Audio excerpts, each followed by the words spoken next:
Vamos orar ao nosso Deus. Pai de amor, nós bendizemos a Ti, ó Deus, pela Tua palavra, que é viva e eficaz, que é mais cortante do que uma espada de dois gumes, ó Senhor.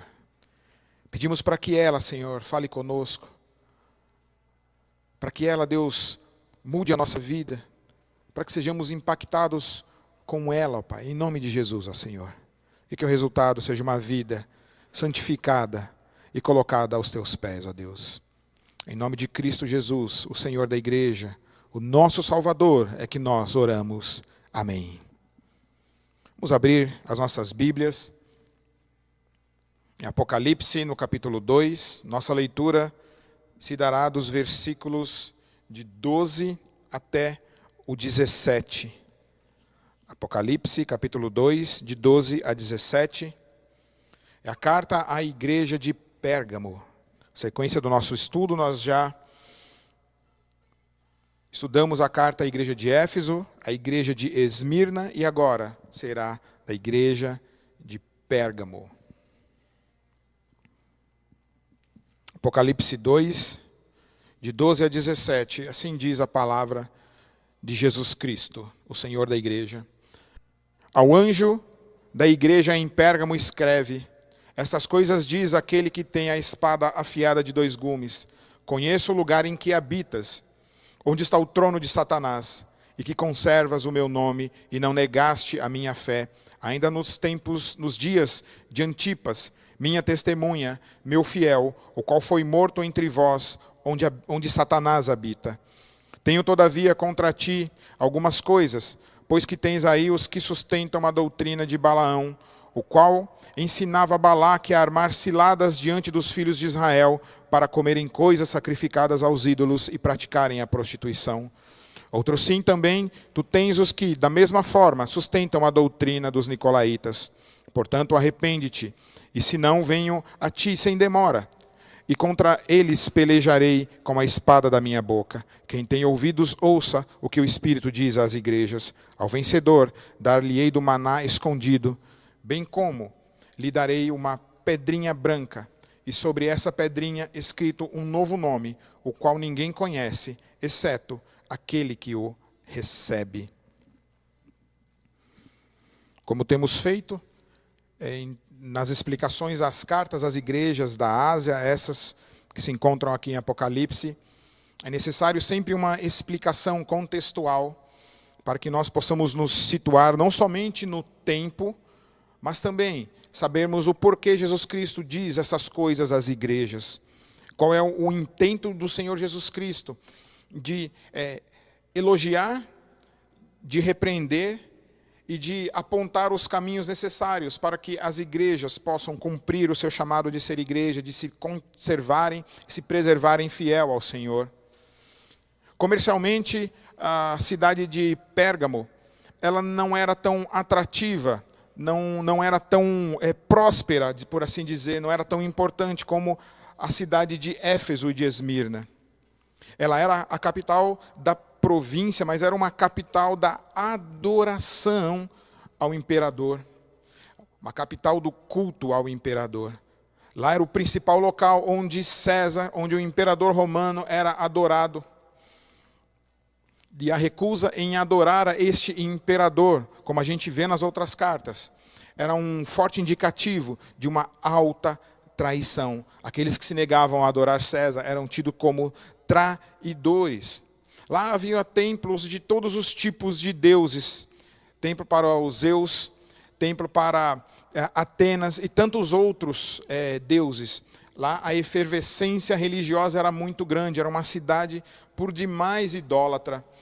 Então, os destaques aí para os deuses eram Zeus, Atenas, mas também havia um outro deus que era adorado, que tinha muita adoração, que era Esclépio, o deus da cura, que era representado por uma serpente, era o símbolo da serpente, que na verdade é o símbolo da medicina, a serpente. E esse deus, adorado através da imagem da serpente, era muito importante para aquela cidade, porque naquela cidade haviam spas de cura, Espaço onde pessoas de todo o Império Romano iam lá para se tratar, o próprio imperador, o próprio César, ia até aquela cidade para tratar de suas enfermidades. Eles não tratavam somente de enfermidades físicas, mas também enfermidades emocionais, questões da alma.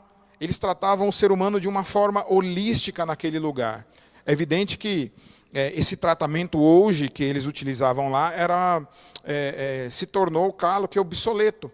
Mas era um lugar onde as pessoas iam buscar cura de todos os tipos, para a sua alma e para também o seu corpo. Pérgamo também é a cidade que dá nome ao papiro. Ao pergaminho. Antigamente usava-se o papiro, que era uma produção dos egípcios, via do Egito o papiro. O que aconteceu é por causa de brigas políticas entre Pérgamo e o Egito deixou de fornecer o papiro para aquela cidade. Sendo assim, o rei naquela época deu ordens para que as pessoas pudessem procurar algum outro tipo de registro para os escritos daquela cidade.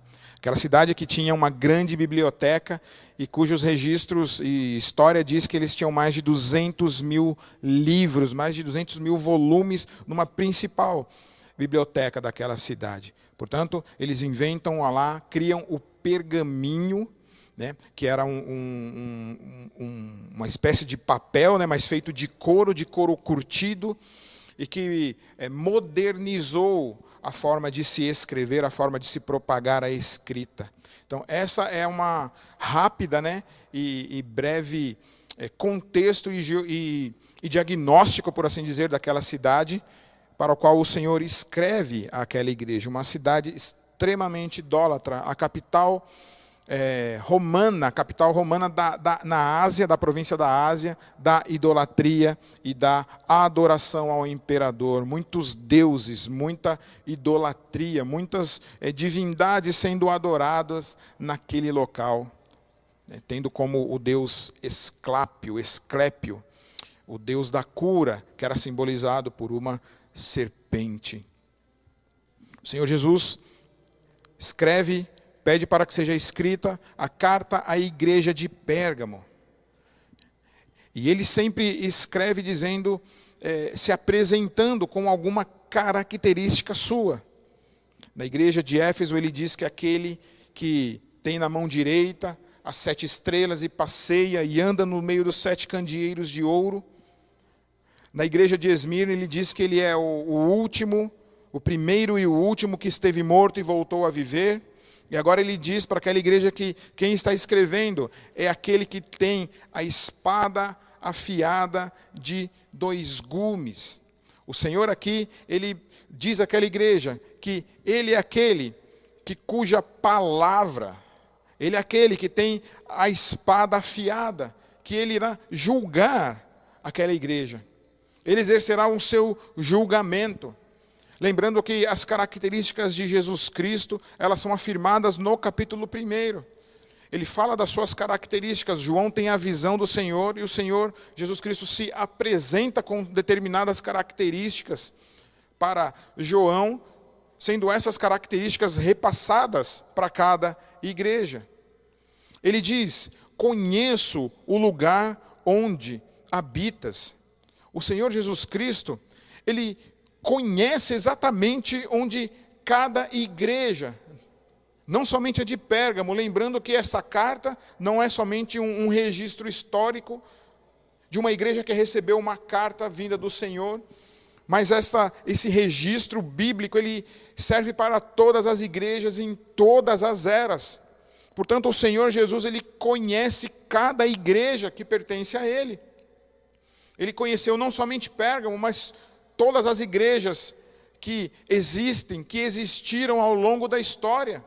Porque ele é o Senhor da igreja, a igreja é o seu corpo, ele é o cabeça da igreja. Ele diz para aquela igreja: eu conheço o lugar em que habitas. É interessante pensar que o Senhor Jesus Cristo conhece a Vila Maria, ele conhece todos os bairros de São Paulo, ele conhece todas as cidades, ele sabe exatamente o que acontece com a sua igreja. Ele conhece as aflições do seu povo, conhece as suas alegrias. Ele sabe exatamente o que se passa no seu coração, no meu coração. Ele não está alheio às questões cruciais e principais, intestinais da sua igreja e do seu povo. Ao contrário, ele conhece. E ele tem um conhecimento pleno de tudo o que acontece. Ele diz que ele conhece o lugar onde aquela igreja de Pérgamo está, que é o lugar onde está o trono de Satanás. E ele diz mais, que onde Satanás habita. Aquela cidade idólatra era o lugar, segundo o Senhor Jesus Cristo, onde estava o trono do diabo, o trono do nosso inimigo, e que era lá que ele habitava. É evidente que o diabo, por ser espírito, não tem um trono físico. Ele não está presente em todos os lugares ao mesmo tempo. Ele não tem os atributos de Deus. Ele não é onipresente. Mas ele se faz representar nessa cidade através da grande idolatria.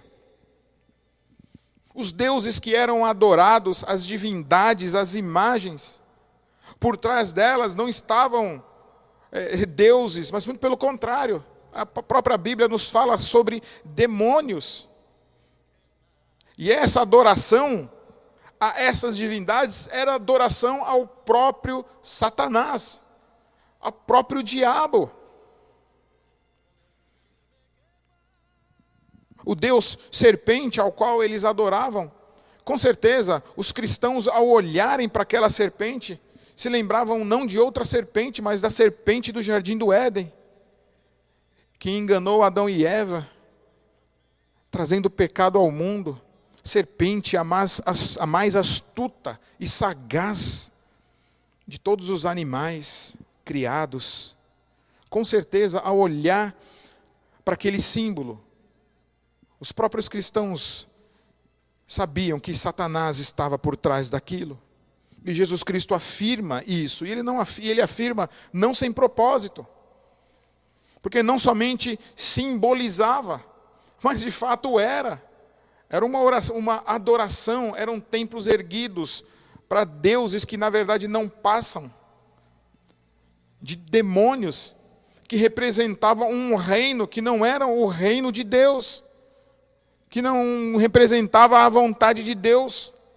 E a igreja estava habitando naquele lugar, um lugar difícil, como nós temos falado e vamos ver até a última carta. Difícil era ser cristão nessa época. Obrigados a adorar uma imagem que era adoração ao próprio diabo. Os crentes não poderiam se dobrar. Se dobrar a César significava adorar ao diabo. Ir ao templo de Esclépio para procurar cura seria como procurar cura das mãos de demônio. Curas operadas por demônios. Esses lugares onde haviam sacerdotes e sacerdotisas cultuais, onde havia prostituição, onde havia todo tipo de torpeza, coisas escusas, e os cristãos deveriam permanecer fiéis ao Senhor. E a fidelidade é o elogio que o Senhor dá a essa igreja que habita onde está o trono de Satanás, um lugar horrível, lugar difícil de se viver, um local de muita idolatria. Recebe elogio do Senhor por sua fidelidade. Lembrando que as cidades, não só no Brasil, mas no mundo, que são oferecidas a santos, a divindades, a praias com estátuas de todo tipo de divindade e de pseudo-deuses, assim, locais dedicados a ídolos, e onde sempre há igreja, sempre há representantes fiéis nesses lugares. O Senhor elogia aquela igreja por sua fidelidade a Ele. Olha como é importante.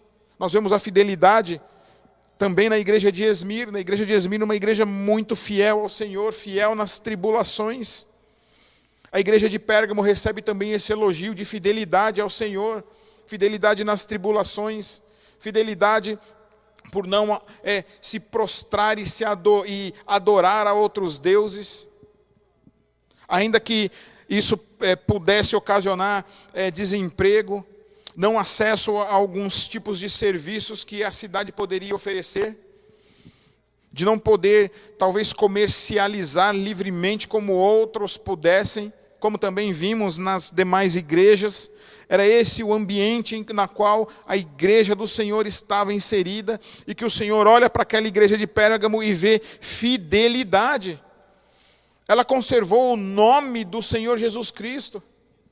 Era uma igreja que professava o nome, sabia em quem cria e por que cria em Jesus Cristo. Não havia negado a fé, mesmo passando por tribulações. E aqui o texto cita Antipas, e a tradição cristã, a história diz que Antipas, ele foi colocado dentro de um boi de bronze, uma imagem de bronze. E aquela imagem foi colocada no fogo, e ele dentro daquele boi não negou a fé.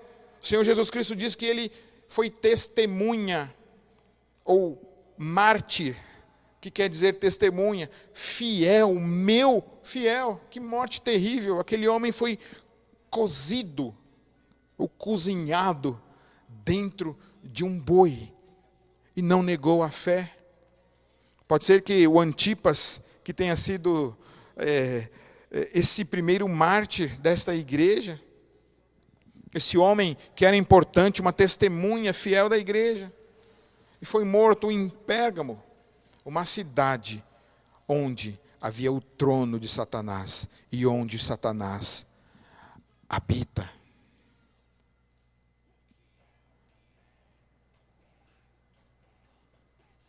É importante lembrar, quando nós ouvimos que lá era o trono de Satanás, de que a Bíblia também fala de que o mundo jaz no maligno. A sociedade, de uma forma geral, é uma sociedade corrompida. E a igreja é chamada a ser luz neste mundo corrompido.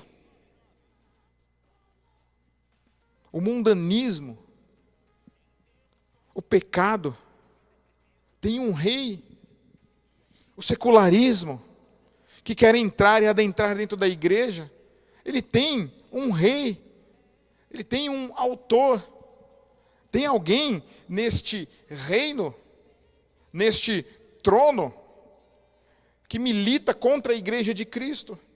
Tem alguém, sim. Quando fala do trono de Satanás, está querendo dizer que há um reino que milita contra o reino do Senhor, que a igreja está inserida num reino que milita contra o reino das trevas.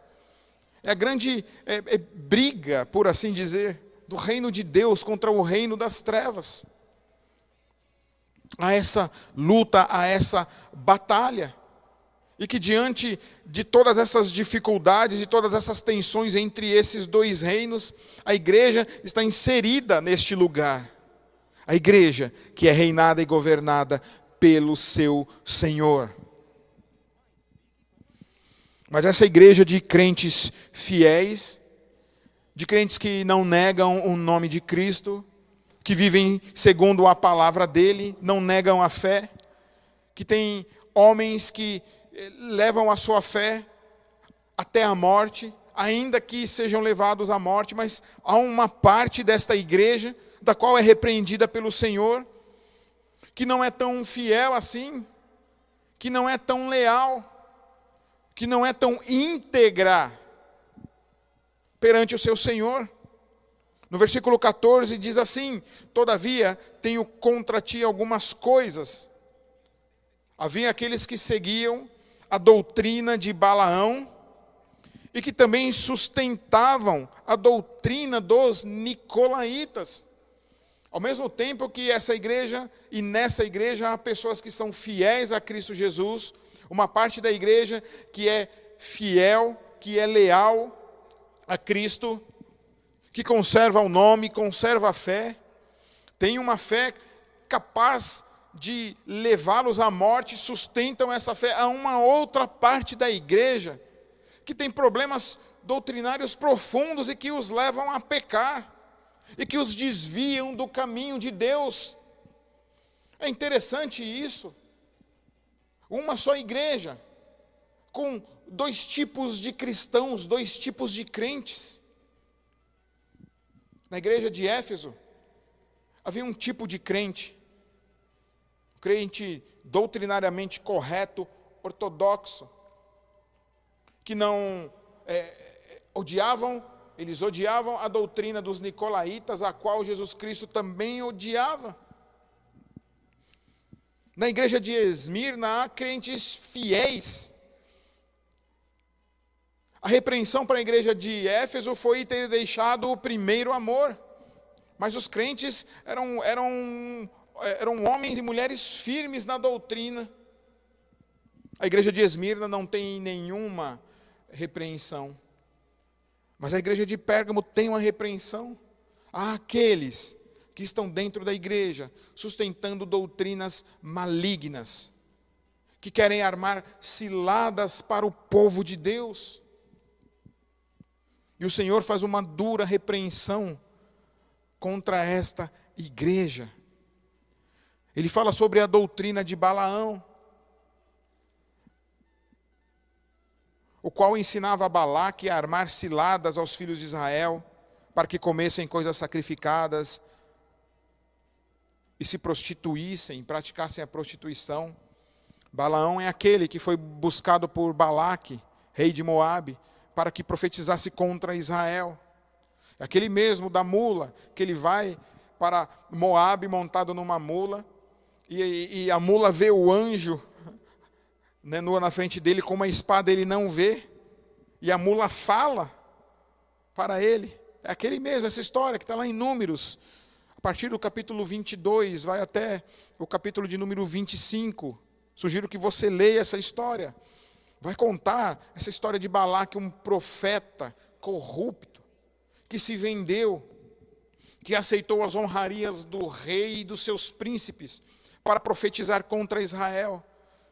Mas ele não foi bem sucedido nisso, porque o Senhor Deus, não permitiu que ele profetizasse contra, quando ele iria profetizar contra o povo de Israel, para que Moabe se sobressaísse e vencesse os hebreus.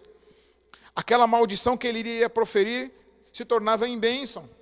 Foi assim por 3 vezes, e ele não conseguiu profetizar contra o povo de Deus. Mas ele teve uma ideia da sua doutrina, e ele disse para Balaque: olha, não vou conseguir profetizar contra Deus. Então faz o seguinte, pega das mulheres bonitas de Moabe, e faz com que os filhos de Deus, os hebreus, o povo de Deus, se prostitua com as mulheres bonitas. E aquelas mulheres foram até os homens do povo de Deus, e eles se prostituíram com ela. E Balaão sabia que se o povo de Deus, os homens, se prostituíssem com mulheres, tomassem para si mulheres de outros povos, o Senhor se iraria contra eles. E essa foi a ideia que ele teve. E aí Balaque poderia vencer os judeus, os hebreus. E eles se prostituíram e foram após outros ídolos, e a ira do Senhor se acendeu contra o arraial de Israel. Pragas iriam até o arraial de Israel, mas o Senhor o livrou. Finéias matou um homem que levou uma dessas mulheres para a sua tenda, e a praga cessou. Era esse o ensinamento dele. Um falso profeta, um profeta corrupto.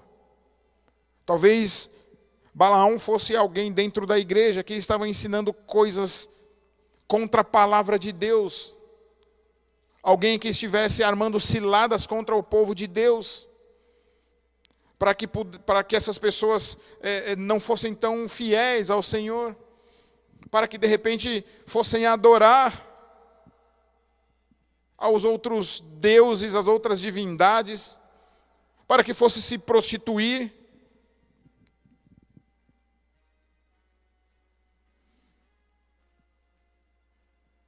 Pode ser que alguém assim estivesse dentro da igreja, algum líder da igreja, porque Balaque era profeta. Alguém que ensinasse que não teria problema ser fiel ao Senhor e, de vez em quando, ir lá no trono de Satanás, ir lá receber uma cura, se prostrar só um pouquinho perante César, não haveria problema nisso. Soma-se o ensino de Balaão, que pregava ciladas para o povo de Deus, também o ensino e a doutrina dos nicolaítas. Como nós vimos lá na carta à igreja de Éfeso, um evangelho talvez light.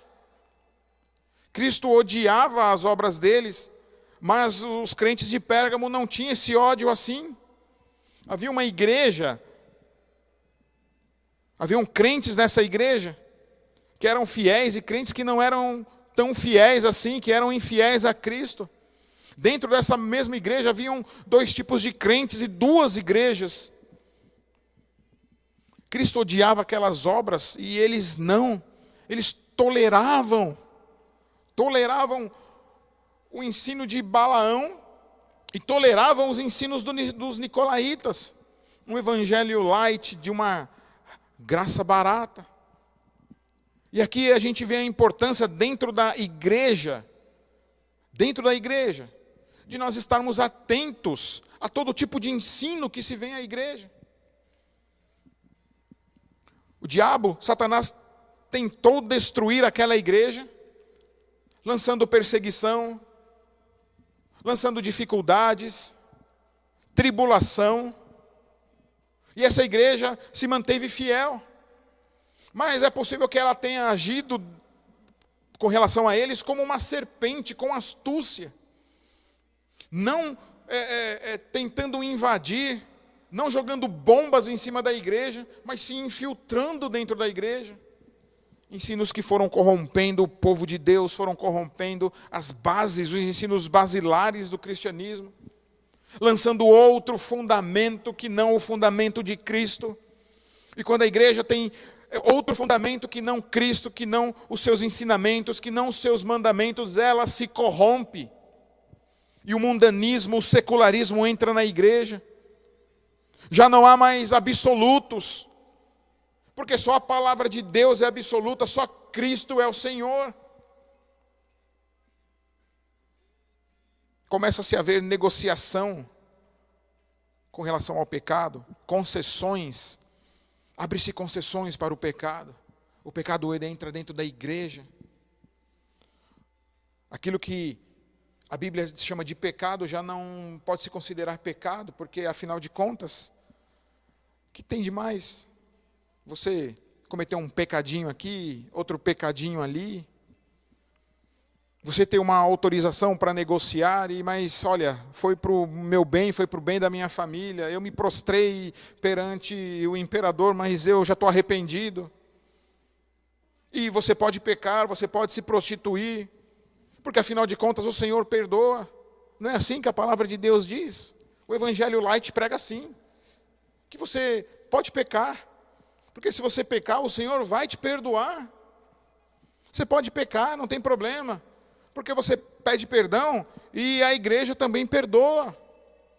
Mas como é que está o coração dessa igreja? Como é que está o seu coração?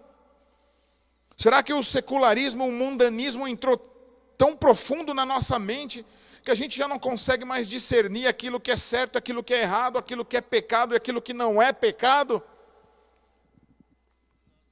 E mais, os crentes fiéis toleravam. A Bíblia fala, tem gente dentro da sua igreja pregando ensinos diabólicos, malignos. Tem gente trazendo o trono de Satanás e colocando dentro da igreja, dentro do seu púlpito. Estão ensinando coisas erradas. Tem gente dentro da sua igreja ensinando os crentes a se prostituírem. ensinando idolatria, ensinos errados, e vocês não têm feito nada. É aqui que entra a disciplina dentro da igreja. Por isso que a igreja não abre mão da disciplina. Ela é dura, ela é desgastante, ela não é feita com um sorriso no rosto, mas ela é necessária para corrigir a rota da igreja. Ela é necessária para manter a igreja pura. Veja uma igreja mesclada, uma igreja híbrida, com crentes fiéis e crentes que praticam todo tipo de torpeza. Uma igreja com problemas doutrinários profundos. O mundanismo entrando dentro da igreja. E a liderança daquela igreja, talvez o pastor daquela igreja, não fazendo nada. Olhando e falando, o Senhor vai perdoar. Aqueles crentes talvez com conversas do Evangelho Light, o que importa é o coração. Você é o centro do coração de Deus, eu sou o centro do coração de Deus. Mas esquece que o Senhor também quer amor, é o Senhor que é justiça. O Jesus Cristo que entregou a vida por nós, que nos salvou, o nosso bom pastor bondoso, também é aquele que tem uma espada de 2 gumes na sua boca. É aquele que vai julgar essa igreja, que olha para as coisas erradas e tolera. É uma tolerância que não é boa para a igreja. A igreja não deve tolerar o pecado. Quando vir o pecado acontecendo, deve agir contra o pecado, deve trazer o pecador ao arrependimento. Isso não é falta de amor. A igreja olha o erro e vai no irmão faltoso com amor e traz para perto. Mas se o erro persiste, a igreja deve agir para corrigir o erro no meio dela e tirar o pecado do meio da igreja. Mas os cristãos que eram tão fiéis permitiram que os ensinamentos dos nicolaítas e de Balaão entrassem dentro da igreja. Quarta-feira retrasada, falei sobre a igreja ser sal da terra e luz do mundo. Que o cristão ele não deve ser tão diferente, mas tão diferente, mas tão diferente do mundo, a ponto de ele ser esquisito e estranho ao mundo. Mas ele também não pode ser tão parecido, mas tão parecido com o mundo e as suas coisas, a ponto de não haver nenhuma diferença, de ser igual, de ser misturado.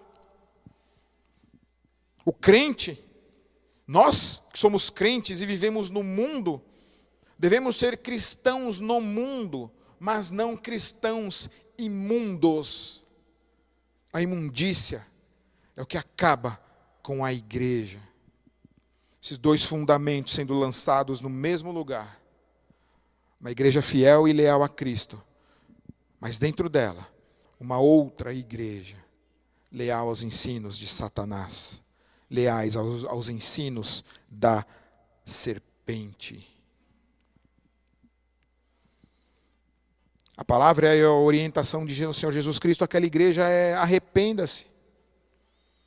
Arrepende-se de não confrontar o erro, de não chamar os irmãos faltosos, de não chamar aqueles que ensinam errado, que ensinam ensinos antibíblicos e colocá-los no seu devido lugar, de haver repreensão, de serem duros em amor.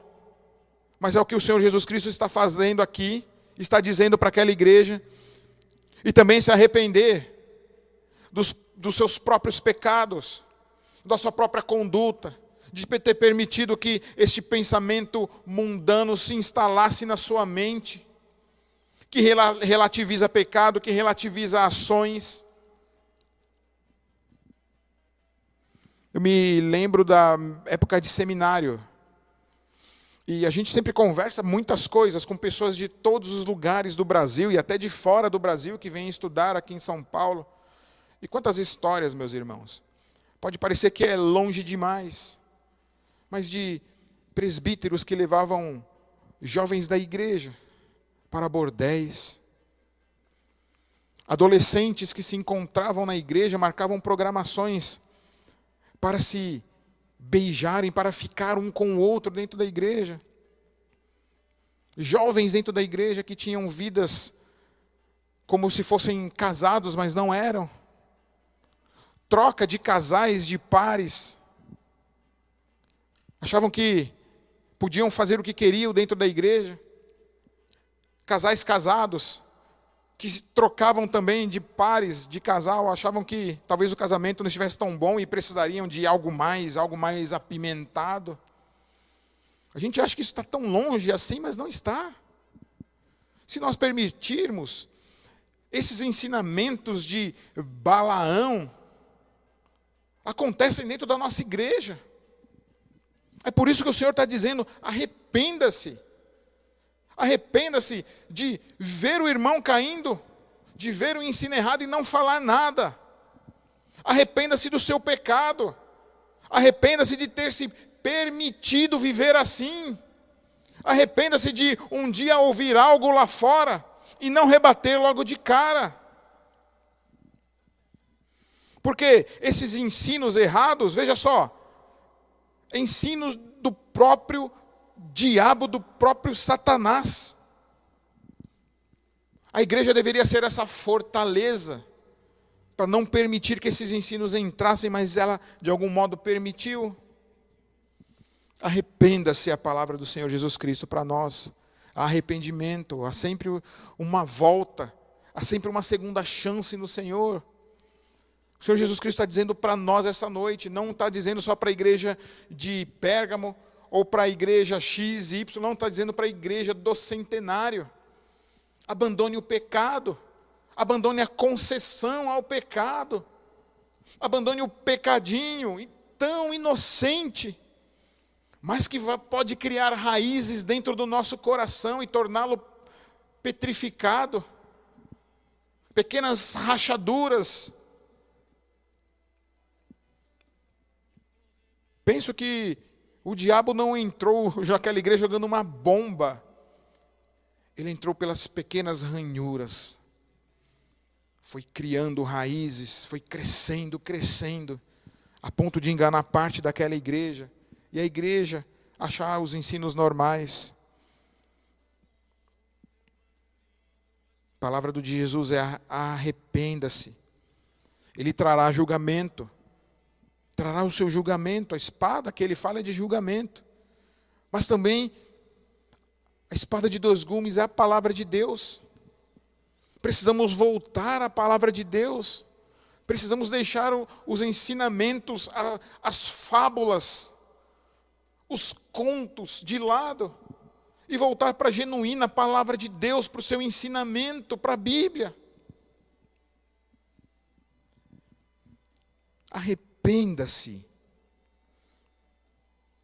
Se não venho a ti sem demora, e contra eles pelejarei com a espada da minha boca. É o que o Senhor está dizendo para a sua igreja. Jesus é sempre amoroso com a sua igreja. Jesus aqui demonstra misericórdia para com a sua igreja. Ele dá chance para que nós nos arrependamos. E Ele não desiste de nós. Mas o julgamento virá, a disciplina virá, para que haja verdadeiro arrependimento e uma igreja pura diante do Senhor.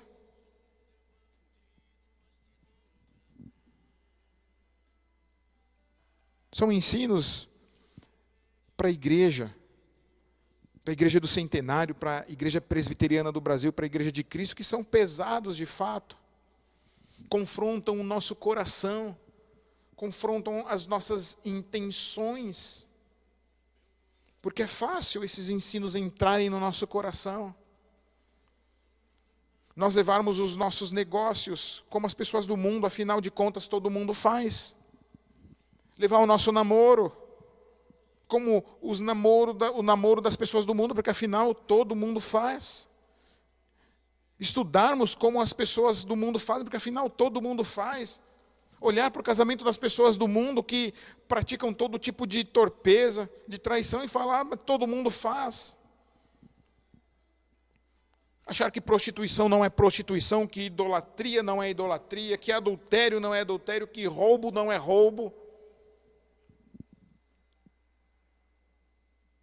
Afinal de contas, todo mundo faz. Afinal de contas, a cidade de Pérgamo, que é a cidade de Satanás, todo mundo faz, porque só a igreja não. Porque a igreja é a igreja de Cristo. Porque a igreja representa um reino, representa um rei. A igreja de Cristo tem uma cabeça que é Cristo, e é ela que nós devemos honrar. Muito difícil se viver o evangelho naquela época, assim como é hoje. Problemas, nós temos problemas, nós estamos vivendo numa pandemia. Mas que mesmo nessa pandemia e dificuldade que nós estamos vivendo, que o Senhor olhe para nós, olhe para a igreja do Centenário e encontre uma igreja fiel, uma igreja leal a Cristo, uma igreja íntegra, não uma igreja pela metade.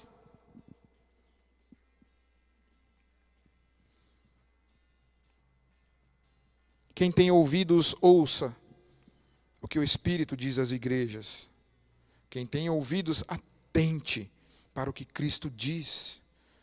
Ao vencedor dá-lhe o maná escondido, bem como uma pedrinha branca. Essa pedrinha vai ter o nome. E só vai saber o nome que está escrito lá, aquele que a recebe. Todos que estão em Cristo são vencedores. Todos os que estão em Cristo são vencedores, é a promessa que nós temos. Cristo mostra essa promessa para eles, para dizer, olha, vocês são parte da minha igreja, vocês têm que viver como vencedores. Vocês têm que viver como cidadãos do meu reino, não como do reino do diabo. Vocês representam um reino. A igreja tem uma cara e que tem que ser a cara de Cristo. Promete dar a eles do maná escondido. Jesus, lá em João, no capítulo 6, diz que ele é o maná. Os antigos comeram do maná, eles não sabiam o que eram. Uma parte do maná foi escondido na arca. Lá dentro da arca tinha o maná e as tábuas do concerto, as tábuas da lei. O maná, Jesus Cristo disse que era ele. O maná que os antigos haviam comido na sua peregrinação, Jesus Cristo disse que era ele mesmo, aos quais os vossos pais, como diz a Escritura, não conheciam, e nem vós conheceis, como diz lá em Deuteronômio no capítulo 8, maná Jesus Cristo. Ao vencedor será dado conhecer da plenitude de Cristo Jesus. Porque um dia iremos vê-lo, um dia a igreja há de se encontrar com Ele nos céus e conhecerá Cristo plenamente. A plenitude do nosso Senhor, Ele promete se revelar ao vencedor e Ele o fará para a sua igreja, para aqueles que são dele. Por isso que Ele insiste, se arrependam, porque viver como vencedor é viver como alguém que é do Senhor Jesus Cristo. Ele diz também que os vencedores receberão uma pedrinha branca, e há muita interpretação com relação ao que é a pedrinha branca. E há muita mesmo. Mas eu quero falar de duas interpretações que eu entendo à luz do texto. Uma tem a ver com o júri popular da época, que quando iam dar uma sentença, se a pessoa seria absolvida ou não, eles tinham pedrinhas pretas e pedrinhas brancas. Se houvessem mais pedrinhas pretas, se o júri escolhesse mais as pedrinhas pretas, as pessoas seriam condenadas. Se houvesse no júri mais pedrinhas brancas, essa tal pessoa seria absolvida, seria justificada. E Jesus Cristo diz, ao vencedor, se lhe há dado uma pedrinha branca. Uma possível alusão à justificação, ao seu julgamento, à sua absolvição. Mas essa pedra também poderia significar um convite a um banquete. Era comum naquela época que as pessoas que eram convidadas ao banquete recebiam como convite uma pedra branca para participar daquela festa. E na entrada mostrava aquela pedra branca, que havia um nome do dono da festa, do seu anfitrião. E Jesus diz que eles receberiam uma pedrinha branca com um nome. Aqui pode ser feita uma alusão à festa, às bodas do Cordeiro, ao banquete do Messias. E que nessa pedra, aquele que receber vai ter um nome, que só saberá esse nome, aquele que a recebe. Muitos afirmam que quando nós recebermos essa pedrinha branca, estará escrito o nome de Jesus Cristo. Porque Ele é o Senhor da festa, do banquete do Messias. E só os convidados receberão aquele nome. Essa festa que só os justificados em Cristo poderão participar. Portanto, Igreja de Cristo, Igreja do Centenário, ouça o que o Espírito diz às igrejas. Momento difícil que a gente vive, de pandemia. A gente em casa, pensando sobre tantas coisas, sobre o futuro, mas é necessário também pensarmos sobre a nossa vida, sobre a nossa igreja, sobre a nossa conduta, sobre o nosso caráter, e colocá-los também aos pés da cruz. Passar por esse momento difícil em fidelidade ao nosso Cristo, ao nosso Senhor, ao Senhor da igreja. Vamos orar? Senhor Jesus Cristo, nós clamamos a Ti, ó Pai, nesta noite, pedindo para que Tu sondes o nosso coração, pela Tua palavra, que é uma espada de 2 gumes, que corta juntas e medulas, sonda o nosso coração. Livra de nós, ó Deus, livra-nos do caminho mau. Livra-nos, ó Deus, de nos perder com as ideologias da vida e do mundo, com os ensinos seculares, com o secularismo, o mundanismo. Ajuda-nos, ó Deus, a vencer a batalha, Senhor, que é travada na nossa mente, Pai. Essa disputa que há, ó Deus, com os nossos pensamentos, com aquilo que cremos.